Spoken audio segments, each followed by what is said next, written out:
बहू और बुलेट। घर के बाहर फट फट फट की जोर से आवाज हुई। सीमा को लगा कि पटाखे फूट रहे हैं। वो डर के मारे घर से बाहर निकली। देखा तो सामने योगेश यानी कि पतिदेव एक बुलेट बाइक पर बैठे हैं।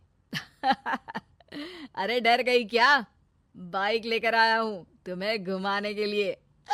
सच में? मुझे लगा पटाखे फूट रहे हैं।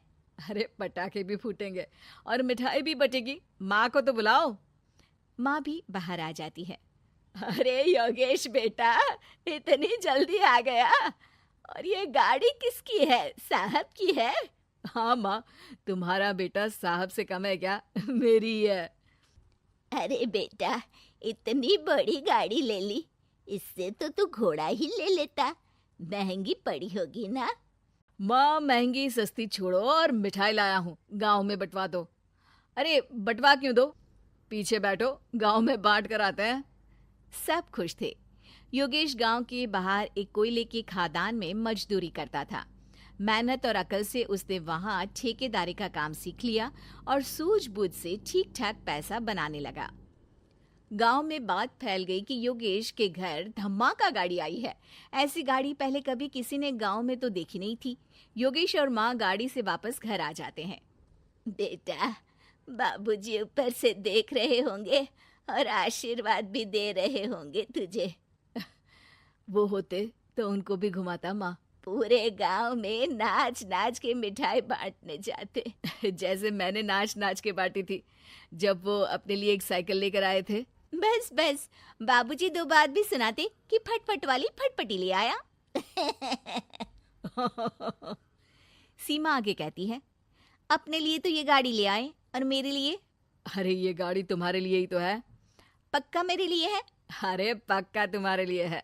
अगली सुबह जब योगेश सो रहा होता है तो उसे बाहर से गाड़ी की आवाज आती है। वो घबरा कर चिल्लाता है, चोर चोर, मेरी गाड़ी ले जा रहा है, चोर चोर।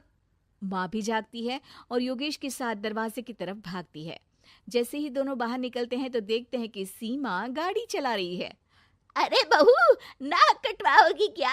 ये क्या कर रही हो? अरे गिर जाओगी, ये क्या कर रही हो तुम? सीमा गाड़ी को रोक कर कहती है, सारे गांव में घुमा लाई, कहीं नहीं गिरी। क्या? सारे गांव में घुमा लाई? अरे लोग क्या कहेंगे बहू? सोचा क्या एक बार? यही कहेंगे कि कितनी अच्छी गाड़ी है। अरे तुम्हारे बारे में। हाँ कहेंगे ना कि देखो कितनी अच्छी गाड़ी पर बैठी है। बहू गाड़ी रखकर योगेश और सासू माँ के पास जाती है। तुमने कब गाड़ी चलाना सीखा? हमारे बाबूजी के पास पुरानी स्कूटर थी, सीख ली। फिर स्कूल में एक मास्टर जी भी ऐसी ही गाड़ी लेकर आते थे, उन्होंने सिखा दी।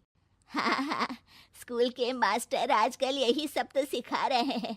पढ़ाई का कुछ सिखाते तो कुछ भला होता। अरे बहू, अब गाड़ी मत चलाना। हमारे परिवार में कभी किसी औरत ने पीछे से आगे की सीट पे आने की हिम्मत नहीं की है। तुम भी मत करना, समझी? जी समझ गई माँ जी।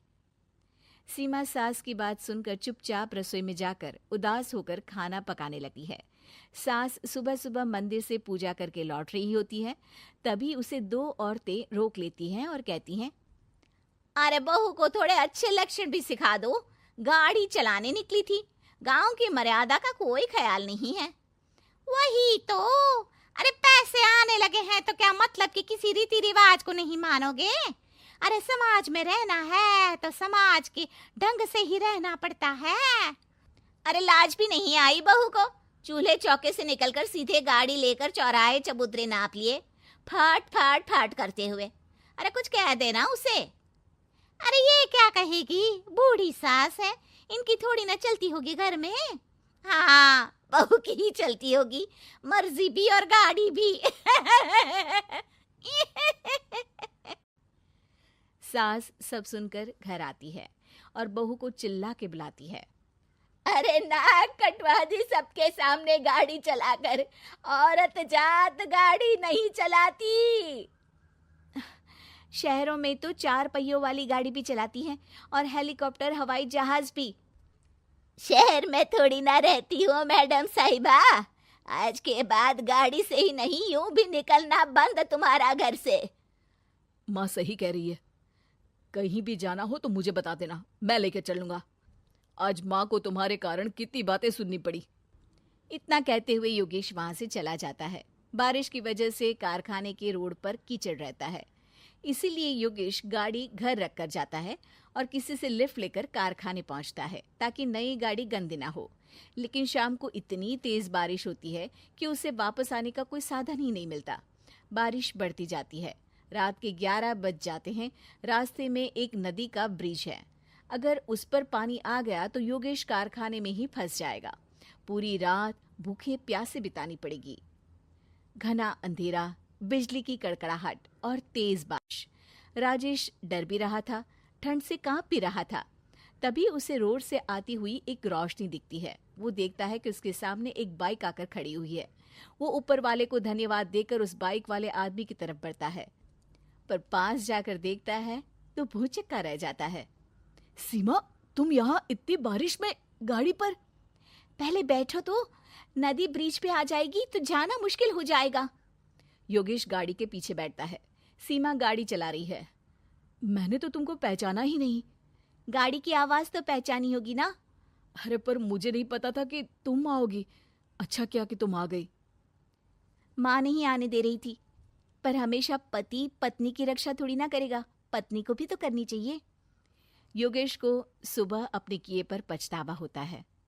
उसकी आंख में आंसू आ गए जो बारिश की बूंदों में बह गए थे। उसके बाद सीमा को सास ने और योगेश ने खुशी खुशी समाज की सीमा लांघने की मंजूरी दे दी। अब वो जहां भी जाती फट फट फट गाड़ी पे ही जाती।